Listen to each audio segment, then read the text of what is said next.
Happy Monday. Today is Monday, May 13th, 2019. On this crazy rainy day, we've got weird lighting, but I think we look great. Well, Jennifer, of course, looks great. It's the TED Show, episode 378, I think is what Jennifer is. Super excited to have her here. Jennifer Holt, how are you? Let us know you can hear us and see us. Tom, what's happening? Happy Monday. Hope you guys all had Tony. Hope you guys all had a wonderful Mother's Day. Those mothers, Carlos. You definitely want to see what Jennifer has to offer. She's amazing.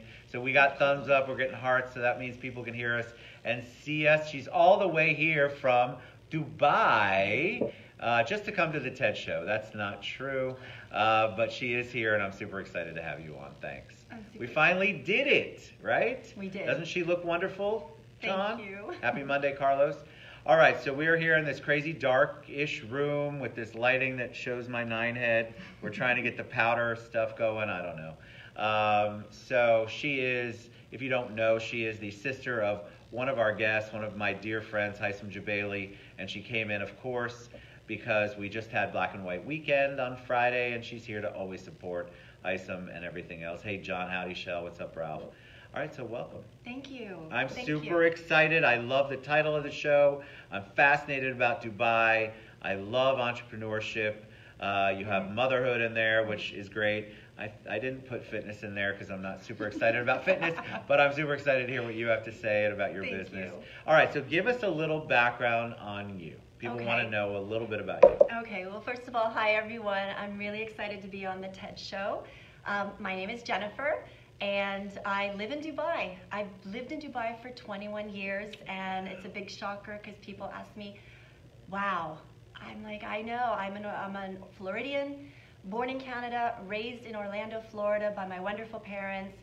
My 3 brothers still reside in Orlando while I took off to Dubai after meeting my husband in 1996. Why Dubai? Is that where he's from? No, not at all. We are originally Lebanese, as you know, right. And we summer vacation in Lebanon, from Orlando to Lebanon every summer since I was a child.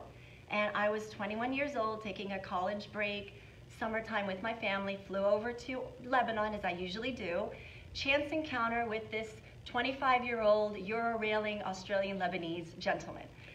Wow. Love at first sight, Australian I think so. Lebanese. Yes. Nice. So he's got an accent. He does, but guess what? He went to an American school in Australia, so he has the same accent as me, but he can pull off an Australian slang. You know, he knows sure all he of can. it. And we met, fell in love. I returned back to Orlando. He returned back to Australia. We held a long-distance relationship for 2.5 years. It was not easy. But we were meant to be, and we did it. And I was supposed to get married and move to Australia.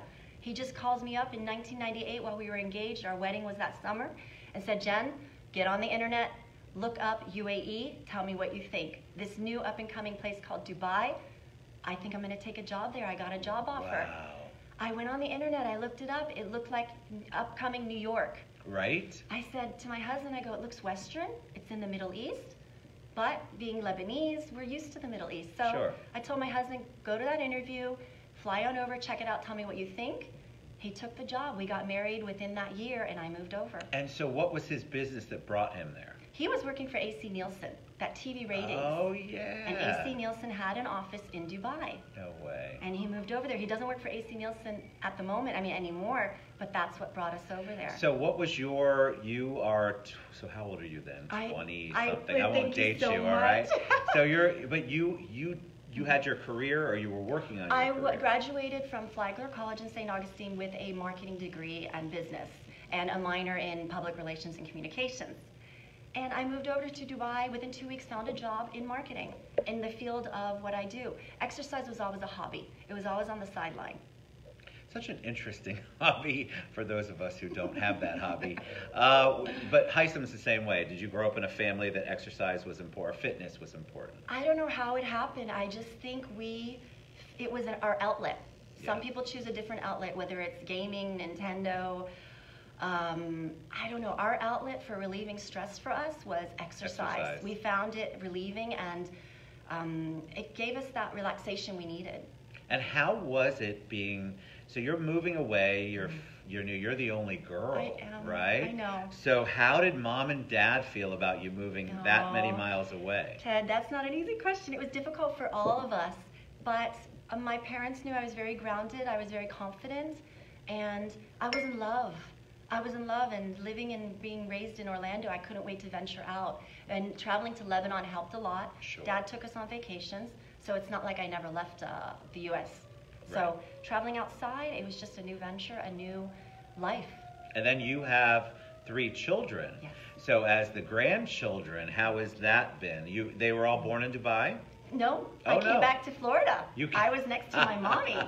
Oh, you no came to way I mommy. was gonna Courtney, deliver. are you listening to this? My daughter, who is of that age. Oh, absolutely. I went on an airplane at 7.5 months pregnant No with the way. doctor's approval. Got on an airplane, flew to Orlando. Mommy. Had every baby here. You every did? Child Oh my was God. delivered So do in they have Orlando. dual citizenship? They have, believe it or not, they have an Australian citizenship because of my husband, and they have the U.S.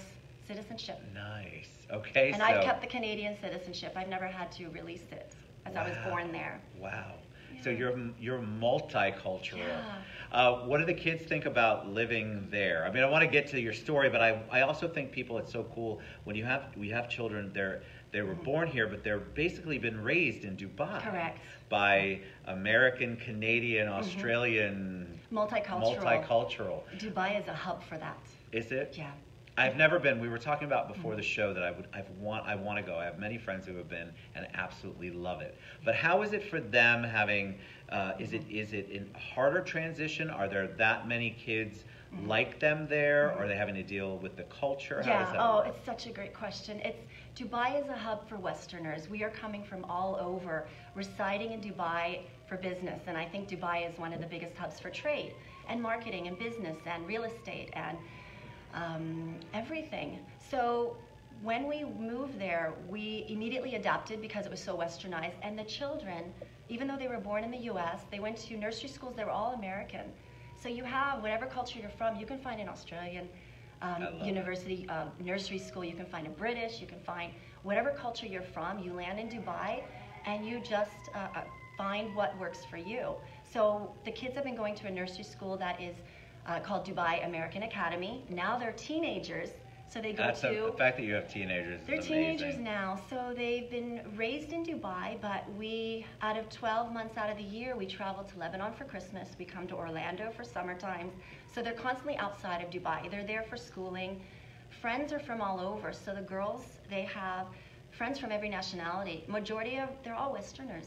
I mean, it's such a great mix. You have from India, but raised in London, moved to Dubai. Right. You have Canadians, lived in Florida like me, working over in Dubai. So the kids have a mixture of every culture as a friend. Love that. And that must be so, I feel like I didn't have that growing up. My kids did.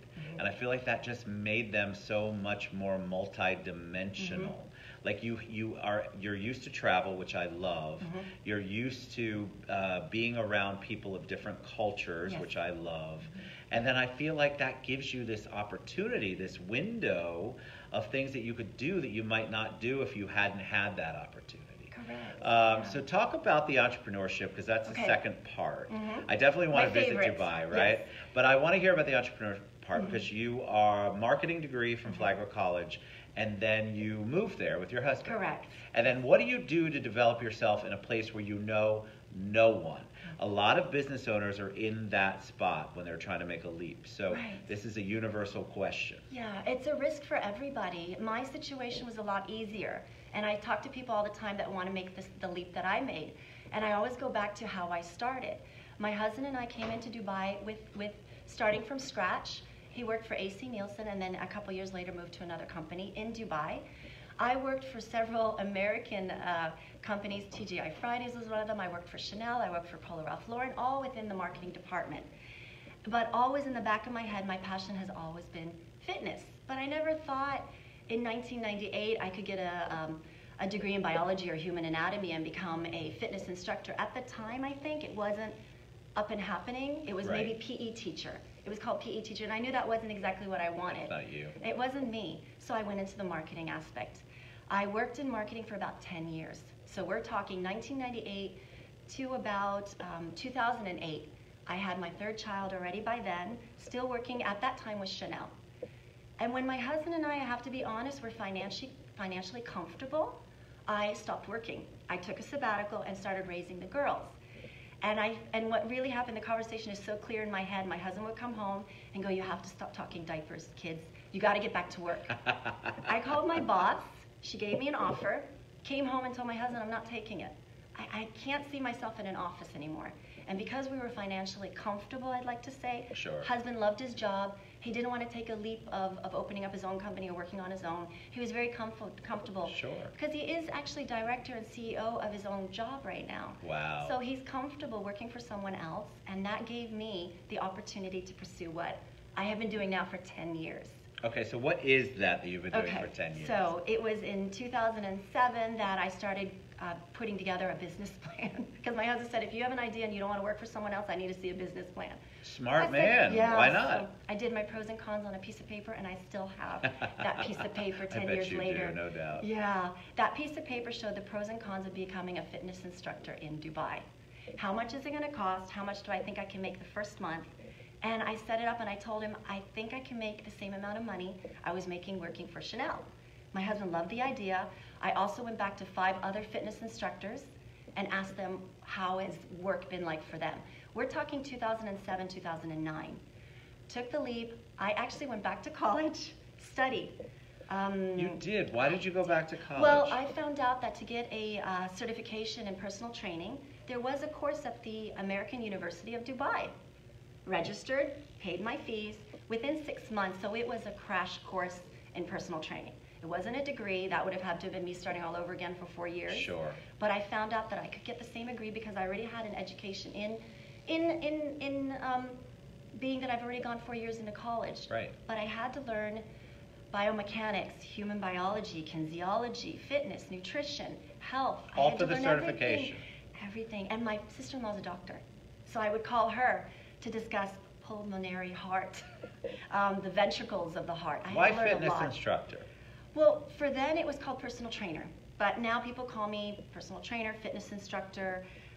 You referred to yourself as a coach earlier. Or a coach as well. Yeah. And I think it's just been something that has been going around, and there's a variety of names for So us. how do you really. make a business out of that? Because Okay. I think a lot of people have Okay. An idea, right? So you have an idea. This is a passion that you want to turn into a profit. Correct. You want to. This is your career. You love it so much. You want other people to love it, and you know that you can do it well. Okay. But how do you make that leap? How do you go? All right. Well, now I'm going to have to find clients.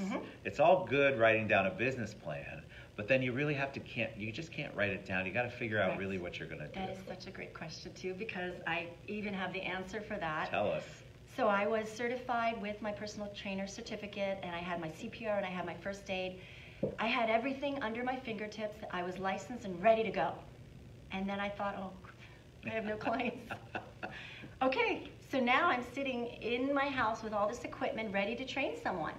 So what I did was I started training friends. I started training my husband, started training cousins, and then people saw us outside. And then people came and asked for my business card. So I think having a marketing degree helped tremendously. Being very confident in communications and public relations helped me tremendously. And the most important thing is walking the talk. After 3 kids, my body was back in shape because I utilized what I had learned and put fitness and nutrition first and foremost here. And I walked the talk.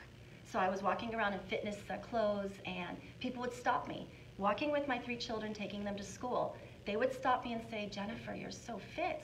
I said, "I'm a personal trainer. How can I help you?" You are. I love that. So you're a walking billboard for what you're doing because, like you said, you walk That's the walk. exactly what I You did. talk the walk. You do what you're supposed to do, and people can visibly see what you're doing and how you look. Yes. All right, so that's good. So you have this. Now, does your business plan meet up once you start bringing in clients? It does. And within a month, I tripled what my certificate cost me. And my husband was so proud. And how I did it, I used my marketing background. The woman who walked up to me at school and said, "How are you so fit?" And I remember her name was Chris. And I said, "Chris, you're going to be a free client. Bring me 5 women with you, and I will run a group fitness class for you. You will be free." She did that. From 5 clients, she brought me 20 clients within that month. After the 20 clients, it just moved to 60. So I was running circuits for almost 30 people, and I'll never forget it. When I realized that was a bit too much for me, I had to downsize a little bit and become the Jerry Maguire of fitness. And I wanted quality, not quantity. Right. And that's how I think this has been now standing for 10 years. It's all about the quality I provide to my clients. And that's what they love the most. So I don't want anyone to think when they train with me, they're a number, and they're not. And I can have people on my phone right now going, it's the quality you've given me that I've reached the results that I have. That for me is everything. And Chris continued to be my free client for 6 years because she kept bringing me people. That's such a brilliant way to do it. I love that. So listen to what Jennifer just said. Sometimes when you're building your business, you've got to bring in some influencers is kind of the word that we would use now. It probably wasn't the word that we used then, but somebody who's got the connections, and you're basically offering them. It's like a barter system. You come in, you promote me, you see the results, and I want the results to be seen by 5 of your friends who are going to be, now it turned into 20, who are going to be clients of mine. And I think people underestimate the value of that circle that they have, that center that they have. And you were able to utilize that, which is so important. But fitness, I want to ask you, because I bet people will ask later, they might not now. Talk about your fitness. What that means, so many different things to so many different people. So for you, do you have a diet plan that I hate that word diet, but you have a health plan. How do you integrate all of that into what you do? Okay, well, there's always that saying, fail to plan, plan to fail. So Agreed. You have to plan what your nutrition is going to be. You have to also listen to your body because our bodies are constantly changing. So the nutrition you had 10 years ago is not going to be the nutrition you have today. And as a personal trainer, I started at the age of 34. I am now 44, and I'm not shy to share out my age at all. So good, right? Thank you. Insane. 44, I'll be 45 in September. And I reached a point where I started noticing that certain foods make me bloated. So I stay away, and I can even throw out right now, it's all about the good carbs, protein, and your vegetables. That's all it is. Your snacking can be as simple as a couple of carrot sticks, mid-morning, mid-afternoon, 10 almonds. You can soak them or eat them raw. You can have half of an apple or a full apple and break it out through the day. It's simplicity. People get lost in following so many different fad diets or trendy diets. At the end of the day, guys, just go back to what we honestly know, which is from the ground up, which is simple. It's so simple. Blueberries for antioxidants. If you're vegan, there are so many protein products out there for vegans. If you are pescatarian, vegetarian, Google is sometimes my go-to. So if I need a listing. So if people say to me, Jennifer, I don't know what protein to eat, I will shoot out to them they'll tell me I eat meat. So I will tell them chicken, salmon twice a week. You have cans of tuna in water. Stay away from anything that is packaged in salt. Try to go anything that is PBA free, which is anything is in metal is going to be PBA free, which is going to be healthier for you. It's an endless. So my diet plan, which consistently has been working for me for 10 years, but I sometimes sidetrack, and a treat meal, which could be a pizza or a hamburger, could become 3 times a week treat meal, and I realize that's wrong, and then I realize it's because I wasn't having wholesome foods. When you're not having wholesome foods in your diet, you're going to choose the wrong things. I think one of the biggest challenges people have is trying to maneuver through all of the different quote-unquote fads. And so, and then you have people who exercise. They don't necessarily exercise in the right way. Oh, that's Wyatt. Hi, Wyatt. Hi, Wyatt. Wyatt's awesome. But you don't have people who exercise in the right way. Then you have people who eat.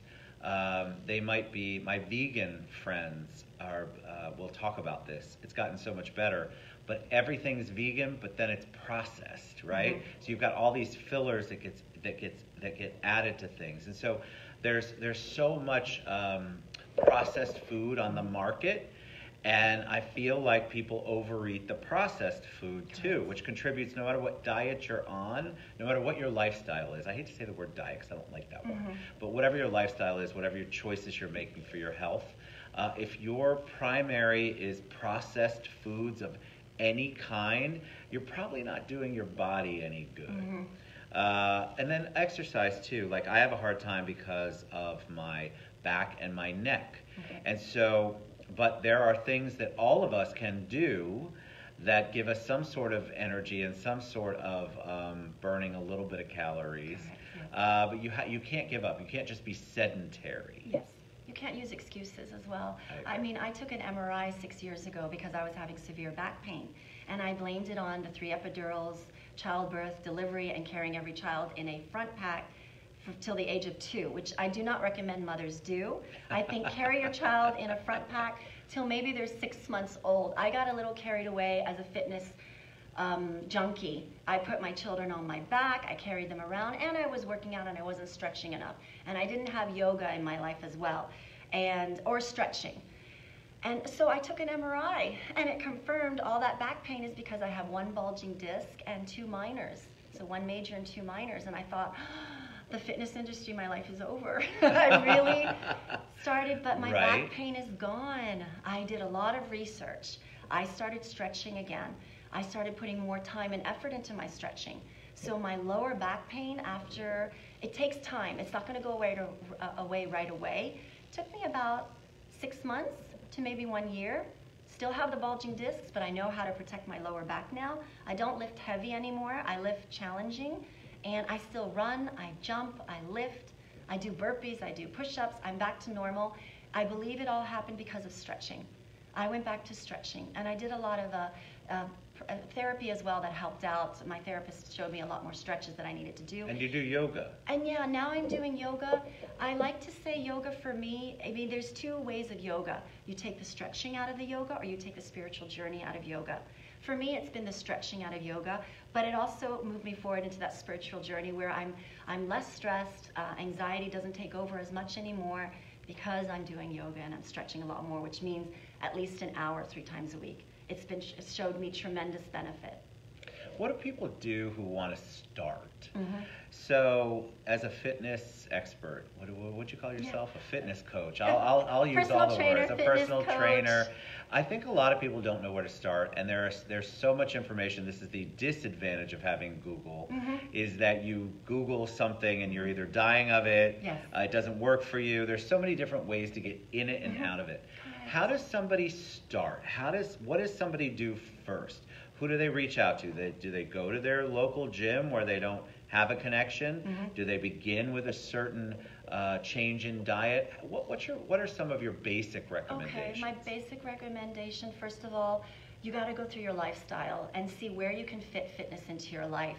Some people I recommend just start walking. Go outside and walk before you have to go to work, even if that means waking up at 5:30 in the morning. Go outside and walk. You can't complain about the heat. I live in Dubai. We get Listen, heat. you Florida people cannot. You see what Wyatt just said? Yes. I mean, he's adorable. So, oh, thank you so much. I'll do yoga. That's very cute. Thank you, Wyatt. Honestly, and I get a lot of this question, so I can answer it by saying, go for a walk, go swimming. I don't like to swim. Stretch.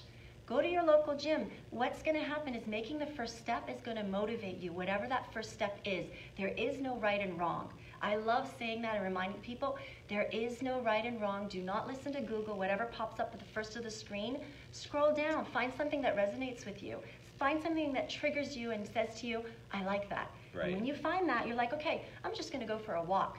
After that walk, you're going to get bored. I'm going to go to my local gym. After that local gym, you're going to say, okay, I want to move to a class. I want to be around people. Find out what works for you. You have to listen to yourself. Don't remove yourself from all that noise, that exterior noise around you, and listen to what you really want. Okay. Hi, Son. My brother is on. What's up, Hi. Sub? Fantastic event on Friday, 10th anniversary, black and white weekend. It was awesome. We were talking about it earlier. Yeah, I think people, they try to do one size fits all, and none of us are that way. So you've got your physical issues, you've got your digestive issues. There's so many things that you have to take into consideration. The worst thing you can do is not act, though, not do something, not make some kind of adjustment and change. And the only way for you to know what's going to work for you is to take that step, to do something. I think there are a lot of crazy people out there that have all of the fad stuff and this and that. Keto might work for you. Maybe it doesn't work for you. Nobody's saying it has to work for everyone, but you have to kind of play with it until you do. Eating McDonald's all day long is not your best friend. Listen, Trust me, Yeah. I've had it. It's delicious occasionally. I get it. I understand completely. I hardly remember Black and White Weekend, so it must have been really good. That's Keith Kong. The Mentalist. Come on, Mentalist. You're supposed to remember everything. Hi, Keith. So I think that it's so important for people to realize that there's no wrong step if it's forward. Correct. Right? That's it. Just take that first step, whatever it is. And there's also a whole mental side of this, right? So as a fitness instructor, there's the physical, but don't you also have to figure out, because people come to you with baggage. I'm sorry, everybody has baggage. Correct. So don't beat yourself And up we if have you a think you're name the for only that. one. What Yes. is that? Tell me. Limiting factors. Limiting. Oh, I And like what are your that. behavioral goals? Okay. That's good, So that's good. limiting factors, we all have them. I can list 10 of my limiting factors right Oh, now. I've got an encyclopedia set for all of you. So everyone that works out with me, the first thing we do is that 30-minute consultation, and that consultation I will need to find out what are your limiting factors. How many hours of work are you doing? Are you married? Do you have children? How old are your children? What is your age? What is your resting heart rate? What is your maximum heart rate? What is your calorie intake for the day? I've been doing this for 10 years, so I love it so much that I get very inspired when a new client comes in, because I always tell them, I'm going to teach you what you need to know. And there's so many things people do not know yet. Limiting factors is a crucial point of getting your fitness on the right track. I have limiting factors, and I actually fell into that. I'm 44, my hormones are going crazy. So I was using that as an excuse, and I kind of sidetracked in my own fitness world. I was eating a bit more bad carbs, pizza, hamburger, I was throwing it in, and saying, oh, I can afford it because I'm a fitness trainer. Little did I know, it was affecting the way I was thinking, moving, and feeling. So I went back to wholesome foods again. That's awesome. And my limiting factors was that I allowed my brain to fall for the hormones. I'm getting into my 40s. It's okay, I need to accept the fact that I'm not going to always look fit and young. And then I changed that mentality. I said to myself, nope, the garbage you put in your head is the garbage you're going to believe. Amen to that. So please remove that garbage from your head. We are all capable of so much regardless of our age. And I am sitting here right now, proof of that, because I was feeling very bloated, and I went back into my diet. I was eating maybe way too many fruits, throwing in a chocolate bar because it was, quote unquote, a protein bar. They're over 200 calories, and if you're not an athlete, do not eat a protein bar. Right? Do not. Go ahead and have some carrots, have an apple, have oatmeal with almond milk. I actually removed all milk products as well from my diet. Oh, so you got rid of dairy. I did, What was and your I've always choice heard there? about that. It's just everyone kept telling me, we got to remove dairy, we have to remove dairy. It's processed, it's not healthy, it's hormonal. And I ignored it. I'm like, no, I like my glass of milk because I grew up on it. Right. I had milk and cookies. Santa was coming through the chimney. Heck I needed yeah. it. So I realized, you know what, I'm so educated, I know what I know. Let me put that theory to the test on myself. Forget the hormones, I was just bloated because of milk. I would drink a cup of milk here thinking it's good in protein and everything. So now I drink almond milk. Your taste buds can readjust themselves within 7 to 21 days. I agree. It's not going to be fun, but if you have a goal and you're committed and you want to see change, it's so worth it. So remove the garbage from your head and fix your and like you said, I don't like to use the word diet, so fix your nutritional program and make it healthier. All right, so, see how fast that went? Mm-hmm. We're going to share all of Jennifer's contact information. Listen, she does stuff, doesn't matter where she's at. She's in Dubai, but she could still help you. Yeah. We're going to share all of her contact information, how you can reach out to her, how you can get to know more. She's an open book, can't you tell? And amazing and lovely and beautiful and fun and open. I love that. I love it when people share that they're not perfect. People sometimes come on the show and they're like, oh my God, she's the perfect person. We're not perfect. She just shared with you 100 different things that she didn't do right and continues to work on. So we'll share all that after the show. So any parting words of wisdom for them, anything you want to share before we head out? Yes, I'd love to. Number one, remove garbage from your head because that's all it is. Stay positive, stay happy. Any dark days will become better days. Just see the light at the end of that tunnel because it is there. Amen.